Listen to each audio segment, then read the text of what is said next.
하나님께 영광 돌립니다. 좋은 날입니다. 우리 기쁜 날 예배 자리에 오신 여러분 주의 이름으로 환영하고 축복합니다. 우리 옆에 있는 분들과 함께 축복할까요? 사랑하고 축복합니다. 사랑하고 축복합니다. 가끔 새 가족들이 이제 교회 오면 제가 물어봐요. 우리 교회 뭐가 좋냐고. 그러면은 많은 분들이 찬양대가 너무 좋다는 얘기를 많이 해요. 너무 그래서 말씀이 좋다는 얘기를 하셔야 될 텐데. 그런데 찬양이 너무 은혜롭다고 하는데 오늘도 참 은혜롭고 감사하고요. 또 이렇게 우리 고지철 집사님 또 이렇게 바이올린 연주해 주시니까 너무 더 찬양이 더 풍성해진 것 같습니다. 여러분 감사드리고요. 또 찬양대로 또 여러 악기로 봉사하실 분들은 내년에 좀 많이 봉사해 주시면 더 풍성하게 예배 드릴 수 있을 것 같습니다. 우리 성도들의 많은 협조를 부탁드립니다. 말씀 나누기 전에 제가 잠깐 하나 광고 말씀드리면요. 이따가 우리 김성주 목사님 말씀하겠지만 오늘은 예배 끝나자마자 당회가 시작됩니다.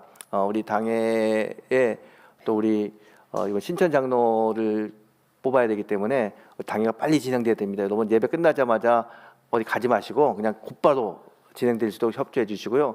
식당은 제가 다 닫으라고 그랬어요. 그래서 당회 끝나고 식사할 수 있도록. 그래서 당회가 빨리 끝나면 빨리 식사할 수 있습니다. 그러니까 좀 협조해 주시길 부탁드리겠습니다. 나중에 다시 한번 더 광고하겠습니다. 여러분 지난주에 우리 교육관 5층에서 찬양제 하셨는데 많이 참석들 하셨죠? 어떠셨어요? 너무 좋지 않으세요? 너무 좋았어요. 그래가지고 내년에는 좀 더 준비를 잘해가지고 더 큰 찬양제를 좀 해봐야겠다 그런 생각을 해봤습니다. 여러 가지 찬양제 열심히 하셨는데 선물 때문에 시험 든 분도 계실 텐데 시험 들지 마시고 여러분 그래서 제일 좋은 거는요 커피 티켓이 제일 좋은 거예요. 여러분 그것 때문에 너무 하지 마시고 같이 좀 챙겨 나눠서 좋겠고요. 제가 뒤에서 찬양하는 모습을 보면서 성도님들이 너무 기뻐하고 좋아하고 즐거워하는 모습을 보면서 옛날에 봤던 영화가 한 편 생각납니다.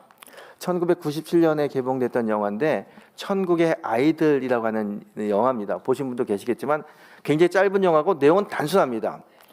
아주 가난한 집 남매가 있었는데 신발이 없어요. 그래서 이 오빠하고 동생이 같이 신발을 신습니다. 그래서 학교를 동생이 오전반을 가면 이제 그 신발을 신고 갔다가 돌아오게 되면 신발을 갈아 신고 오빠가 오후반을 갑니다. 그래서 동생이 좀 늦게 오게 되면요 오빠가 막 뛰어가서 학교를 가야 되기 때문에 지각을 자주 해요. 그래도 둘이 참 행복하게 살고 있는데 어느 날 달리기 대회가 열리는데 달리기 대회 3등 상품이 운동한 거예요. 신발인 거예요. 그래서 이 오빠가 내가 꼭 3등을 해서 저 신발을 상품으로 타가지고 동생을 줘야겠다 생각을 해요. 그리고 그 달리기 대회 나갑니다. 달리기 대회 나갔는데요. 막 달리는데 이 오빠가 달리기를 잘하는 거예요. 사람들이 박수 치고 더 달려 막 그러니까 흥분해가지고 막 달려가지고 그냥 그만 1등을 했어요. 3등을 해야 그 운동화를 타는데 1등을 했어요. 1등에 영예도 얻고 또 1등 상품도 받았는데 이 오빠는 별로 즐겁고 기쁘지 않아요. 그 운동화를 보면서 자기 동생에게 줘야 될 그 운동화를 보면서 눈물을 흘리는 내용이 천국의 아이들이라고 하는 영화입니다. 제가 그 영화를 옛날에 보면서 이런 생각을 해봤습니다. 왜 제목이 천국의 아이들일까?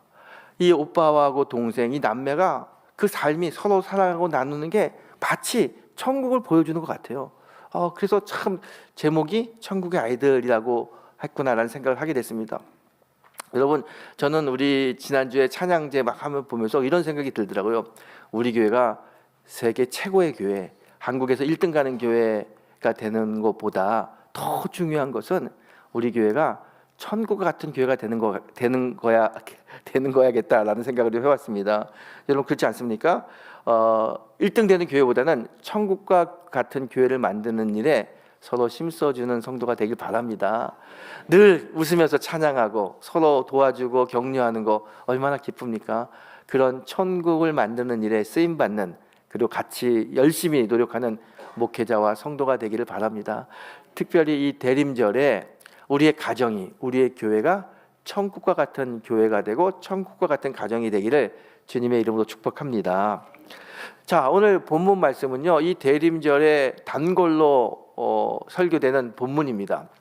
본문의 내용은 이렇습니다. 예수님이 부모님과 함께 정결 예식을 치르기 위해서 성전에 갔습니다. 그때 그곳에 시몬이라고 하는 나이가 많으신 분이 예수님을 맞이합니다. 이 사람은 하나님으로부터 메시아, 즉 예수님을 보기 전까지는 죽지 않을 거라는 말씀을 들었어요. 그 말씀을 듣고 예수님을 기다렸던 사람입니다. 그가 오랫동안 기다린 끝에 예수를 만납니다. 그리고 너무 기뻐하는 내용이 오늘 우리가 읽은 본문의 내용입니다. 저는 이 본문을 읽으면서 이런 생각을 해봅니다. 시몬이라고 하는 사람은 하나님으로부터 약속을 받습니다. 메시아를 보게 될 거다. 약속을 받아요. 메시아를 보게 될 거라는 약속을 받으면서 시몬은 기다리죠. 메시아가 언제 올거나, 언제 오겠나 기다려요. 그런데 1년이 지나 2년이 지나 10년이 지나도 메시아는 오지 않습니다. 아주 오랫동안 이 시몬은 하나님의 약속을 믿고 기다렸는데 약속이 이루어지지 않아요. 그럼 보통 여러분 이렇게 오랫동안 약속이 이루어지지 않으면 우리가 다 실망하지 않습니까? 그리고 이렇게 시몬처럼 오랫동안 기다릴 수도 없어요. 오랫동안 하나님의 약속이 이루어지지 않는데 어떻게 기다릴 수 있겠습니까? 특별히 보세요. 우리를 보게 되면 우리는 굉장히 우리나라 사람들 빨리빨리의 민족 아닙니까? 빨리빨리 이루어지지 않는데 어떻게 그거를 오랫동안 이루어지지 않는 약속을 기다릴 수 있겠습니까?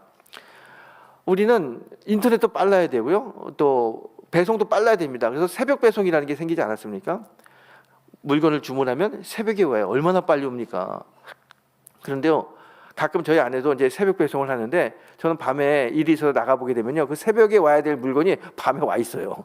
얼마나 빠른지, 야, 이렇게 우리는 빠른 걸 좋아하구나라는 생각을 해봅니다. 또 편의점 같은 데 보게 되면 젊은 학생들이 컵라면 사다 먹는데 컵라면을 뜯어가지고 물을 부으면 3분을 기다려야 되잖아요. 근데 3분을 기다리는 아이를 본 적이 없어요. 물을 부어가지고요, 전자레인지 휙 돌려요. 그러면 1분이면 다 끝납니다. 그렇게 먹어요. 빨리빨리가 너무나 익숙한 민족이 우리나라 사람들인 것 같아요. 영적으로도 굉장히 빨리빨리를 원합니다. 우리가 기도했으면 금방 응답이 와야 되고, 예배 드렸으면 빨리 변화가 와야 되고, 봉사했으면 열매가 맺어져야 되는 게 우리들의 신앙의 모습이에요. 그래서 우리들이 이렇게 빨리빨리 뭔가를 이루어지기를 원하는데, 이렇게 오늘 본문의 주인공처럼 이 시몬처럼 오랫동안 하나님의 약속을 기다린다는 건 굉장히 어려운 거예요. 아마 우리나라 사람들, 저 같으면 이게 좀 불가능한 것 같아요. 근데 여러분, 어떻게 시몬은 이 오랜 시간 동안 하나님의 약속 하나만을 믿고 기다릴 수 있었을까요? 그리고 왜 성경은 끊임없이 하나님의 약속을 기다리라고 할까요? 오늘 그 답을 찾는 시간이 되기를 바랍니다. 당시 이스라엘은 로마의 식민지였습니다. 정치적으로, 경제적으로 굉장히 어렵고 굉장히 힘든 시간을 보내고 있어요. 종교적으로도 유대인들은 기독교인들을 탄압하기 때문에 종교적으로도 어려웠어요. 이스라엘의 모든 백성들은 하루하루 사는 게 굉장히 괴로운 시간입니다. 시몬도 마찬가지입니다. 굉장히 힘든 시간을 보내고 있어요. 이렇게 어렵고 힘든데 어떻게 살까 걱정하고 있을 때 하나님이 시몬에게 이런 말씀합니다. 네가 죽기 전에 메시아를 보게 될 거다. 메시아가 오기 전에 넌 죽지 않을 거야. 그 약속을 받습니다. 그 약속을 받은 시몬이 얼마나 기쁜지 몰라요. 지금 너무 삶이 힘든데 메시아, 우리를 구원해주고 우리에게 자유를 주고 우리에게 기쁨을 줄 메시아가 온다는 거예요. 이제 조금만 참으면, 메시아가 이 땅에 오기만 하면 이 세상의 모든 어려움들, 슬픔들, 걱정들 다 사라지는 거예요. 그래서 시몬은 하나님의 약속을 듣고 기쁘고 이제 기다리는 거예요. 조금만 참으면 메시아가 오겠지. 메시아가 오게 되면 이 로마로부터 자유를 얻고 경제적인 자유, 정치적인 자유, 종교의 자유 다 얻을 수 있을 거야. 평강이 임할 거야. 그런 마음 때문에 기뻐요. 그리고 주변에 있는 사람들에게 이야기합니다. 조금만 참으세요. 힘들어 조금 참으세요. 하나님 분명히 약속하셨어요. 메시아가 온다고 약속하셨어요. 참으세요. 그렇게 이야기했는데 메시아가 안 오는 거예요. 1년, 2년, 10년 오랜 시간이 지나도 메시아가 오지 않습니다. 주변에서 손가락질합니다. 시몬, 네가 들은 하나님의 말씀 그게 맞긴 맞아? 너 잘못 들은 거 아니야? 정말 하나님이 와? 하나님이 온다면 왜 이렇게 늦게 오는 거야? 그런 소리를 들으니까 시몬도 점점 하나님의 약속에 대한 자신이 떨어져요. 자신감이. 내가 분명히 하나님의 말씀을 들었는데 잘못 들은 거 아닌가? 하나님 분명히 메시아가 온다고 했는데 왜 빨리 안 오시나? 왜 이렇게 우리 기도에 침묵하시나? 이런 생각이 자꾸 들어요. 이런 생각이 자꾸 들면서 점점점 어떤 마음이 드냐면 회의가 듭니다. 내가 잘못 들었나 보다. 하나님은 메시아를 보내지 않나 보다. 이 땅에 메시아는 오지 않는가 보다. 약속을 들었을 땐 희망이 있었는데 약속이 점점 이루어지지 않으니까 이제 곧 절망으로 바뀝니다. 그래서 이 시몬의 마음은 어려운 거예요. 육체적으로 너무 어려운 삶을 살 뿐만 아니라 영적으로도 오지 않는 메시아 때문에 굉장히 괴로워요. 그래서 모든 걸 다 놓고 싶고 절망에 빠진 그 순간입니다. 희망도 소망도 아무것도 없어요. 그런 순간에 어느 날 성령이 시몬을 성전으로 인도합니다. 성전에 딱 갔더니 글쎄 거기에 그렇게 기다리던 메시아가 있는 거예요. 이 시몬은 아기 예수를 봅니다. 그 아기 예수를 보면서 이렇게 고백합니다. 30절의 말씀이죠. 내 눈이 주의 구원을 보았나이다. 내 눈이 주의 구원을 봤다는 거예요. 여러분, 레위기 12장에 보게 되면요, 이스라엘 백성들이 지켜야 될 정결 예식이라는 게 나옵니다. 보통 남자아이가 태어나면 8일 안에 할례를 합니다. 그리고 할례한 후 30일이 지나게 되면 그 아이의 부모는 아이와 함께 양이나 비둘기를 잡아서 하나님께 제사를 지내는 게 정결 예식입니다. 예수님도 할례를 했고요. 근데 할례한 지 30일이 지났기 때문에 예수님의 육신의 어머니 마리아와 아버지 요셉이 예수님을 데리고 정결 예식을 하기 위해서 성전으로 갑니다. 근데 오늘 본문을 보게 되면 예수님은 비둘기를 가지고 갔다고 그래요. 원래 양이나 비둘기, 보통 양을 제물로 바치는데 너무 가난한 사람들은 양을 바칠 수 없으니까 비둘기를 제물로 바쳤어요. 근데 오늘 본문에 비둘기를 제물로 바쳤다는 걸로 봐서는 아마 마리아와 요셉의 형편은 그렇게 넉넉하지 않은 것 같아요. 어려운 형편입니다. 하지만 정결 예식을 하기 위해서 왔어요. 이 정결 예식을 하러 왔는데 그때 갑자기 시몬이라고 하는 나이가 많은 사람이 오더니 그 아이를 안고 너무 기뻐하는 거예요. 기뻐하면서 내 눈이 주의 구원을 보았습니다. 그렇게 이야기해요. 여러분, 내 눈이 주의 구원을 봤다. 이 시몬은요, 한평생 메시아 예수가 오기만을 기다렸어요. 그러면서 어느 순간에 예수가 온다는 것은 그냥 상상 속에 있는 이야기인가 보다, 사람들 사이에 벌어졌던 말인가 보다 이렇게 생각했는데 자신의 눈에 실제로 예수님이 있는 거예요. 메시아가 있는 거예요. 내 눈이 주의 구원을 보았나이다. 구원은 실제구나. 그걸 느끼는 거예요. 그 실제적인 구원을 보면서 얼마나 이 시몬이 기뻤는지 모릅니다. 여러분, 신앙은요, 믿음 생활은 실제입니다. 우리가요, 예수님에 대해서 생각하고 또 구원에 대해서 생각할 때 상상 속에서 이루어지는 일, 느낌으로 믿음 생활한다? 아니요, 그렇지 않아요. 믿음은 실제고 구원은 실제입니다. 오늘 시몬이 내 눈이 주의 구원을 봤다, 실제 주님을 만나서 고백했던 것처럼 이 대림절을 보내면서 예수가 나의 실제가 되고 구원이 나의 실제가 되는 은혜가 우리 모두에게 임하게 되기를 축복합니다.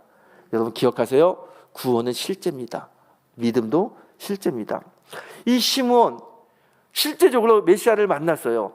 그 메시아를 만난 하나님의 약속이 성취됨을 체험한 이 시몬은 어떤 사람입니까? 25절에 시몬을 이렇게 설명하고 있습니다. 예루살렘에 시몬이라는 사람이 있으니 이 사람은 의롭고 경건하여 이스라엘의 위로를 기다리는 자라. 성령이 그 위에 계시도다. 시몬을 설명하는데 어떻게 설명하냐면 시몬은 의로운 사람이고 경건한 사람이고 성령이 그와 함께하는 사람이다 라고 소개합니다. 그러면서 정말 중요한 단어가 하나 딱 들어갑니다. 뭐냐면 이스라엘의 위로를 기다리는 자다 그래요. 여러분, 시몬이 누구냐? 시몬은 당시 이스라엘 모든 사람들을 대표하는 사람인데요, 하나님의 위로하심을 기다리는 자였어요.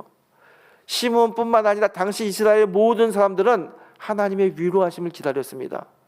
정치적으로, 경제적으로, 사회적으로 너무 힘들어요. 하루하루 산다는 게 너무 괴롭습니다. 육신의 질병 때문에 괴롭고 경제적인 어려움 때문에 괴로워요. 그래서 위로가 필요해요.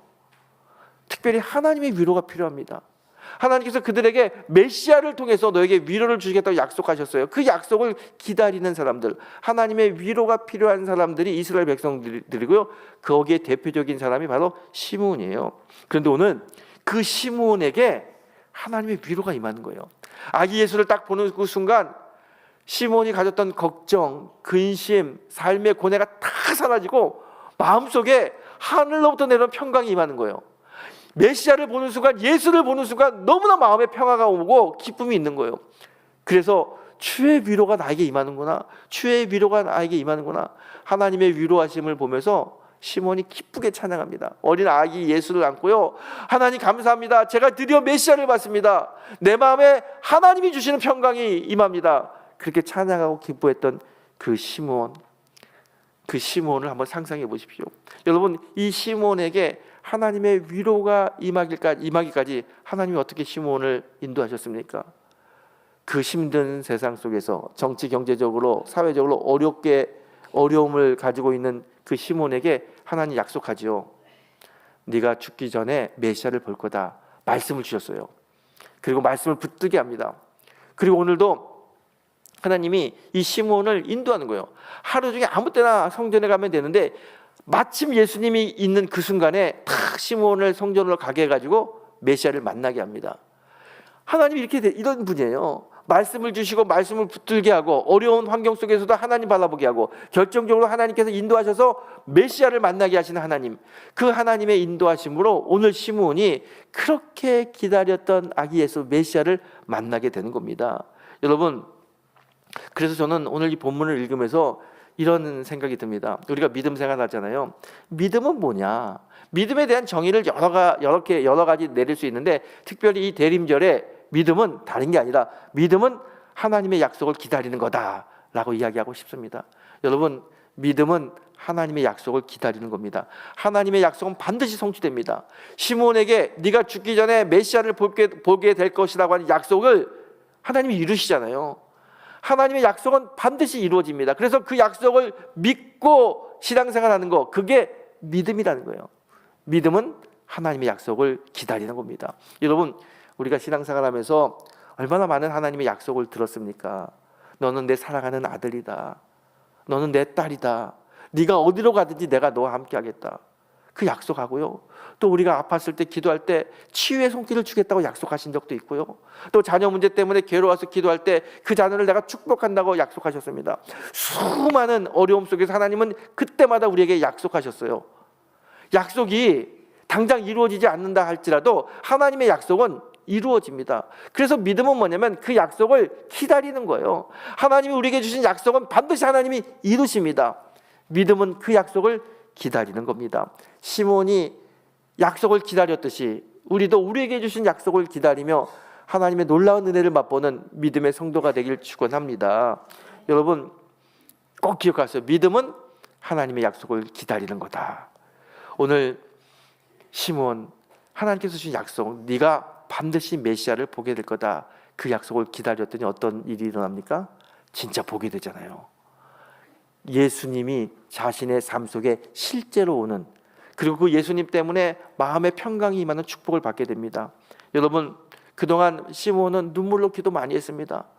여러 가지 아픔과 걱정 때문에 잠을 이루지 못했습니다. 그 모든 아픔과 슬픔을 한 번에 다 녹여주시고 그의 마음에 평강의 마음, 하나님의 마음을 부어주셨어요. 이런 축복을 시몬이 받은 겁니다. 어떻게 해서 시몬이 이런 축복을 받았어요? 주님의 말씀을 믿고 기다렸기 때문에 그래요. 여러분, 주님의 말씀을 믿고 기다리세요. 반드시 하나님이 그 말씀을 이루실 줄 믿습니다. 이 대림절은 여러분 각자에게 주신 그 말씀을 붙들고 기다리는 시간이에요. 주님은 그 말씀을 이루십니다. 그래서 성경의 이야기를 보게 되면요, 성경은 참 기다림의 이야기예요. 여러분, 아브라함이 아들을 얻는다는 약속을 하나님으로부터 받았습니다. 그런데 오랜 시간 동안 아들이 생기지 않았어요. 그리고 마침내 이삭이라고 하는 아들이 생겼는데 몇 년 만에 생겼는지 아세요? 무려 25년 만에 생겼어요. 하나님은 약속을 주시고 25년을 기다리게 한 다음에 아들을 주셨어요. 야곱도 마찬가지입니다. 야곱이 형을 속이고 형이 자기를 죽이려고 하니까 도망가요. 그리고 베델이라는 곳에 잠을 잘 때 하나님이 베델에서 약속합니다. 네가 다시 이곳으로 돌아오게 되리라. 그 하나님의 약속을 믿고 야곱은 열심히 살았습니다. 그리고 몇 년 후에 다시 돌아옵니까? 무려 21년 후에 돌아오게 됩니다. 21년 동안 야곱은 그 약속을 붙들고 기다린 거예요. 여러분, 어느 날 요셉이 꿈을 꾸는데 형이 자기에게 절을 하는 꿈을 꾸게 됩니다. 그것 때문에 형들의 미움을 받아서 애굽의 노예로 팔려갑니다. 나중에 요셉은 애굽의 총리가 되고 기근이 들어서 먹을 것을 구하러 형들이 와가지고 애굽의 총리가 된 요셉에게 다 절을 합니다. 자신이 꿈꿨던, 형들이 자기에게 꿈을 꿨던 그 꿈꾼 이후 13년 만에 그대로 이루어집니다. 13년 동안 야곱은 그 꿈을 가지고 있었어요. 요셉은 그 꿈을 가지고 있었어요. 그랬더니 그게 이루어졌어요. 여러분, 성경의 이야기는 끊임없이 기다림의 이야기예요. 기다리면 하나님 우리에게 주신 비전, 우리에게 주신 말씀, 우리에게 주신 은혜대로 이루십니다. 여러분, 절대로 믿음을 놓지 마세요. 기다림을 놓지 마세요.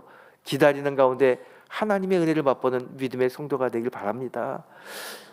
우리는요, 끊임없이 하나님의 약속의 말씀을 붙들고 기다려야 됩니다. 그런데 이 기다림이라는 게 우리만 기다리는 게 아니에요. 하나님도 우리를 기다리십니다. 예수님도 우리를 기다려요. 우리에게 큰 은혜와 복을 주기 위해서 예수님도 기다리시는 분이 바로 우리 예수님이에요. 여러분, 성경 속에 하나님이, 예수님이 우리를 기다리는 내용 여러 가지가 있지만 대표적인 이야기는 탕자의 비유일 겁니다. 그 집 나간 아들을 기다리는 아버지의 이 모습, 그게 우리를 기다리고 있는 하나님, 예수님의 모습이기도 합니다. 제가 그림을 하나 보여드릴게요. 이 그림은 렘블란트라고 하는 이 네덜란드 화가가 그린 탕자의 귀향이라고 하는 아주 유명한 그림입니다. 이 그림은 그 러시아의 성페테스버그 미술관에 있습니다. 제가 오래전에 그 미술관에 가서 저 그림을 본 적이 있어요. 이게 작게 보이지만요, 그 그림이 저희 교회 이 올간 정도 됩니다. 굉장히 커요, 그림이. 그 큰 그림을 뒤에서 이렇게 보고 있는데 제가 저 그림을 보면서 느낀 점이 하나 있어요. 그렇게 밝지도 어둡지도 않은 그 조명 아래 아버지와 아들이 이렇게 아버지가 아들을 안고 있습니다. 그런데 아버지 얼굴을 가만히 봤더니요, 제가 생각했던 아버지보다 훨씬 늙어 보여요. 그리고 너무 야위었습니다. 아니, 아버지 얼굴이 왜 이렇게 야위고 왜 이렇게 늙어 보일까? 다른 게 아니죠. 집 나간 아들을 기다리느라고, 아들이 지금 뭐 할까? 그 아들 생각 때문에 먹지도 자지도 못해가지고 많이 야위고 많이 늙었어요. 그 기다리던 아들이 왔을 때 너무 기쁜 나머지 아들을 어깨에 부둥켜 안습니다. 근데 아들을 부둥켜 안고 있는데 아들을 보지 않고요, 눈을 감고 아들을 안고 있어요. 아니, 저렇게 기다리던 아들을 봤는데 아들의 모습이 어떤지 자세히 봐야 될 텐데 왜 눈을 감고 아들을 보고 있을까? 그런 생각이 들었어요. 나중에 그 답을 알았습니다. 고갱이라고 하는 화가가 저하고 똑같은 생각을 했나 봐요. 그가 이런 이야기를 합니다. 아버지가 눈을 감은 이유는 눈으로 아들을 보는 게 아니라 마음으로 아들 전체, 그 아들의 삶 전체를 보기 위해서 눈을 감고 있는 거다. 그렇게 이야기를 하더라고요. 제가 그때 깨달았죠. 지금 저 아버지는 그냥 눈에 보이는 그 아들만 보는 게 아니라 눈에 보이지 않고 온 몸을 다해서, 온 마음을 다하여 아들을 보고 있구나. 그래서 눈을 감고 아들을 안고 있구나. 그걸 깨달았어요. 근데 여러분, 아버지가 그렇게 사랑의 마음으로 아들을 다 껴안고 있는데 저 등을 보인 아들의 모습을 보십시오. 저 옷을 보세요. 얼마나 꼬재재합니까? 초라합니까? 뿐만 아니라 발을 보게 되면요, 신발을 신고 있는데 신발이 짝짝이에요. 그리고 다 헤어지고요, 그냥 신발 걸쳐 있습니다. 저 헤어진 신발을 보면서 아들이 어떤 삶을 살아왔는지를 알 수 있어요. 우리가 다 아는 대로 아버지의 재산을 다 날리고 나중에는 먹을 게 없어가지고 돼지 우리에 가서 돼지 사료를 먹던 그 아들입니다. 그 아들이 지금 아버지 집에 와가지고 아버지 품에 탁 안긴 거예요. 아버지가 아들을 탁 품에 안았을 때, 아들이 아버지의 품에 안았을 때 저 둘 사이에 무슨 말이 오고 갔을까? 아버지와 아들에게 어떤 대화가 오고 갔을까요? 아들이 아버지에게 한 말은 성경에 나와 있습니다. 아들은 아버지에게 이렇게 이야기합니다. 아버지, 내가 하늘과 아버지께 죄를 지었사오니 지금부터는 아버지의 아들이라 일컬음을 감당하지 못하겠습니다. 아버지, 제가 너무너무 죄송해요. 아버지의 재산을 가지고 가서 다 그냥 방탕하게 다 날렸어요. 아버지 가슴에 못을 박은 거 죄송해요. 아버지의 재산을 다 날리고 죄송해요. 제 삶을 바르게 살지 못하고 죄송해요. 죄송해요. 끊임없이 죄송한 거예요. 얼마나 죄송했는지 아버지 이제 저를 아들이라고 생각하지 마시고 아버지의 품꾼의 하나라고 그렇게 여겨주세요. 전 그렇게만 여겨줘도 고맙습니다. 아버지 죄송해요. 그렇게 이야기해요. 그 이야기를 들은 아버지의 대화는 성경에 나와 있지 않습니다. 근데 우리는 다 알 수 있습니다. 아버지 죄송해요. 아버지 죄송해요. 이렇게 아버지께 죄송하다고 이야기하는 아들을 향하여 아버지가 뭐라고 이야기했을까요? 여러분 뭐라고 이야기했을 것 같아요? 저나 여러분이나 다 상상할 수 있습니다. 괜찮아. 괜찮아. 아버지 제사를 제가 다 날렸어요. 괜찮아. 아버지 가슴에 제가 큰 잘못을 저지르고 못을 박았습니다. 괜찮아. 네가 돌아온 것만으로도 나는 기쁘다. 괜찮아. 여러분 오늘 저 아들이 아버지로부터 들었던 괜찮아 이 한마디가 아들에게 큰 위로가 됐을 겁니다. 정말 그의 삶이 막장에 몰려가지고 어쩔 수 없이 아버지께 돌아왔는데 미안한 마음을 가지고 돌아왔는데 아버지는 그걸 다 이해하고 괜찮다고 하는 거예요. 이 괜찮다는 이 한마디가 아들의 마음을 다 녹이고 걱정 근심을 사라지게 한 위로의 말이 되었습니다.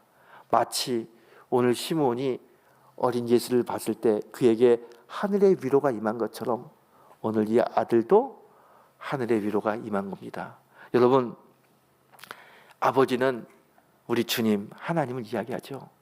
하나님은 우리에게 위로를 주시는 분입니다. 우리가 다 지금 위로가 필요한 사람이라는 걸 너무나 잘 알고 있습니다. 여러분 여기 앉은 우리 모두 저를 포함한 모든 사람들은 다 위로가 필요해요. 어떤 사람은 이 건강의 위로가 필요한 사람이 있습니다. 어떤 사람은 재정적인 위로가 필요한 사람이 있어요. 어떤 사람은 가정의 위로가 필요한 사람이 있습니다. 어떤 사람은 신앙의 위로가 필요한 사람이 있습니다. 우리는 다 위로가 필요해요. 하나님 다 아십니다. 그리고 우리를 품어주시면서 말씀합니다. 괜찮아, 괜찮아. 여러분 시몬이 아기 예수를 만났을 때 하나님의 위로하심으로 그의 마음에 평화가 임한 것처럼 오늘 위로가 필요한 우리들에게 주님이 오십니다. 그리고 시므온에게 주셨던 그 말씀, 탕자에게 주셨던 그 말씀, 괜찮아, 괜찮아. 그 말씀을 주실 줄 믿습니다. 그리고 그 말씀으로 인하여 우리 마음에 위로가 임하고 우리 마음에 하늘로부터 내려오는 평강이 임하게 될 줄 믿습니다. 여러분 우리가 대림절을 보내고 있습니다. 이 대림절이 뭡니까? 우리에게 위로를 주시기 위해서 오시는 예수님을 기다리는 시간이에요. 반드시 이 대림절에 주님은 우리를 만나주시고 주님은 우리에게 위로해 주십니다. 우리가 어떤 형편에 있든지 무엇이 필요한지 주님께서 다 아시고 위로해 주십니다. 그 위로의 주님을 만나는 대림절이 되기를 주님의 이름으로 축복합니다. 여러분 대림절은 나에게, 우리 가정에, 우리 교회에 위로를 주시기 위해서 오시는 예수님을 기다리는 시간이에요. 그럼 이 시간 우리가 어떻게 예수님을 기다려야 될까요? 어떻게 대림절을 보내야 될까요? 여러분 군대 간 아들이 제대해요. 제대하고 돌아온다는 이야기를 들을 때 얼마나 마음이 설레입니까? 그 보고 싶은 아들이 돌아오는데 얼마나 설레입니까? 남편이 해외에 일하러 갔어요. 몇 년이 지난 다음에 돌아온다고 합니다. 이 돌아온다는 이야기를 들으면 아내는 그 순간부터 마음이 설레요. 사랑하는 남편을 보고 싶다는 마음이 막 설레이죠. 대림절 우리를 만나기 위해서, 우리에게 위로를 주시기 위해서 오신 예수님, 그 예수님을 기다리는 마음은 설레이는 마음이에요. 설레이는 마음으로 이 대림절을 보내기 바랍니다. 생텍쥐베리가 쓴 어린 왕자라고 하는 이 책에 이런 대사가 나옵니다. 여우와 어린 왕자가 만나기로 약속을 해요. 그 여우가 이렇게 이야기합니다. 우리가 4시에 만나기로 약속을 하면 나는 3시부터 마음이 설레인다 그래요. 4시에 약속을 했는데 3시부터 마음이 막 설레인다는 거예요. 이 대림절은 이 설레이는 마음을 가지고 주님을 기다리는 겁니다. 주님이 성탄절 우리가 오시는데 이 대림절이 시작되면서부터 막 기다려지는 거예요. 설레이는 거예요. 위로의 주님이 오시니까 그 주님을 만나면 내 삶에 위로가 임하고 하늘의 평강이 임한다는 사실 때문에 그 주님이 그리워지고 설레이는 거예요. 이 설레이는 마음을 가지고 이 시간을 보내는 성도가 되길 바랍니다. 우리가 이 설레이는 마음을 가지고 위로의 주님을 기다리면요, 반드시 이 대림절 우리 주님이 약속합니다. 내가 반드시 너를 만나리라. 아멘이죠. 여러분 대림절은 하나님 하신 약속이에요. 반드시 내가 다시 온다. 약속입니다. 반드시 내가 너의 기도에 응답한다. 반드시 너의 삶 속에 위로가 임한다. 하나님의 약속입니다. 이 약속의 성취가 일어나는 하나님과의 만남, 예수님과의 만남이 되는 대림절이 되길 소망합니다. 여러분 우리의 위로가 다 필요하잖아요. 건강, 재정, 가정, 신앙 다 위로가 필요한데 오늘 하나님 우리에게 약속하셨어요. 반드시 내가 너에게 임한다. 너의 기다림이 헛되이 되지 않는다. 아멘이죠. 때가 되면 너의 기도가 이루어질 것이다. 아멘입니다. 오늘 이 시간 말씀을 통해서 시므온의 이 기다림을 통해서 하나님 우리에게 약속하십니다. 이 대림절은 하나님의 약속이 이루어지는 시간입니다. 설레이는 마음으로 주님을 바라보면서 주님이 우리에게 주신 위로, 주님이 우리에게 주시는 사랑, 주님이 우리에게 주신 희망과 평화를 맛보는 귀한 대강절이 되시기를 주님의 이름으로 축복합니다. 기도하겠습니다.